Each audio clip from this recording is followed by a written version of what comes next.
What's up, YouTube?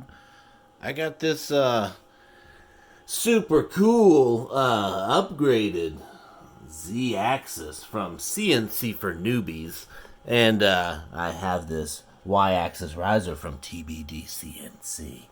And so before I could only carve stuff that was like this thick because the drill would only go up so far.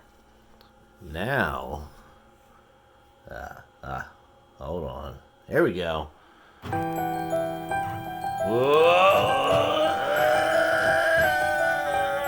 Well, I could go up a little more, but I'm gonna leave it there. But look at how thick that is. Woo! Woo! Sick.